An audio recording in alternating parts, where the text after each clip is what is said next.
নমস্কার বন্ধুরা, মমের রান্নাশালে সবাইকে স্বাগত।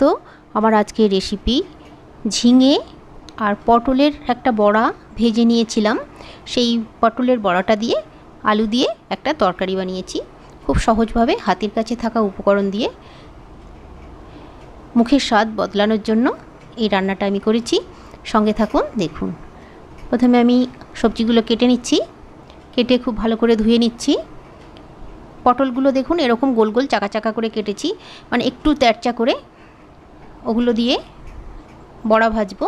এরপর আমি আদা বাটা নিয়েছি 1 চামচ ভর্তি ভর্তি, হলুদ নিলাম 1/2 চামচ, নুন নিলাম ছোটো চামচের 1 চামচ, একটু চিনি নিলাম, লঙ্কার গুঁড়ি নিলাম 1/2 চামচ। লঙ্কা গুঁড়োর পরিমাণটা আপনারা আপনাদের প্রয়োজন মতো দেবেন।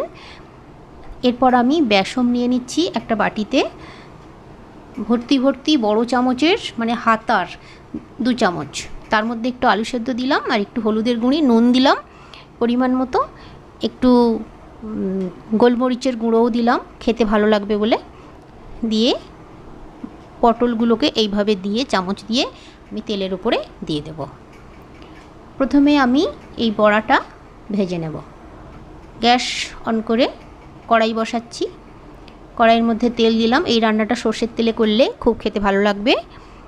তেল খুব ভালো গরম হয়ে গেছে, তার মধ্যে আমি এই বড়াগুলো ছেড়ে দিচ্ছি। দিয়ে উল্টে পাল্টে ভেজে নেব বেশ লাল লাল করে। বেশ লাল লাল করে ভেজে নিলে খেতে খুব ভালো লাগবে।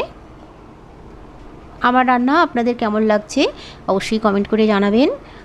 আর যদি ভালো লাগে আমার চ্যানেলটাকে সাবস্ক্রাইব করবেন, পাশে থাকা বেল আইকনটি প্রেস করবেন। আমি আগামী দিনে আরও অনেক ভালো ভালো নতুন নতুন রান্না দিচ্ছি, তাহলে সেগুলো আপনাদের কাছে নোটিফিকেশান পৌঁছে যাবে। তেলের ওপরে আমি 5 ফোড়ন শুকনো লঙ্কা ফোড়ন দিলাম। দিয়ে প্রথমে আলু দিয়ে দিলাম। আলুটা 2-4 বার নেড়ে ঝিঙেটা দিয়ে দিলাম। ঝিঙেটা দেওয়ার পরে মিনিট 5 ভেজে নিলাম।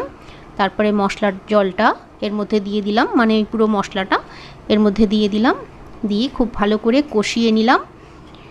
নিয়ে বেশি জল দেবার দরকার নেই, ঝিঙে থেকে এমনি জল ছাড়ে। 15 মিনিট চাপা দিয়ে রেখে দিয়েছিলাম, সিদ্ধ হয়ে গেছে। তারপর আমি বড়াগুলোকে দিয়ে দিলাম। বড়াগুলো তরকারিটা পুরো সিদ্ধ হয়ে যাওয়ার পরে দিতে হবে, দিয়েই নামিয়ে নিতে হবে, না হলে বড়াগুলো গলে যাবে, খেতে ভালো লাগবে না। তৈরি হয়ে গেছে। তাহলে হাতের কাছে থাকা উপকরণ দিয়ে ঝটপট বানিয়ে ফেলুন।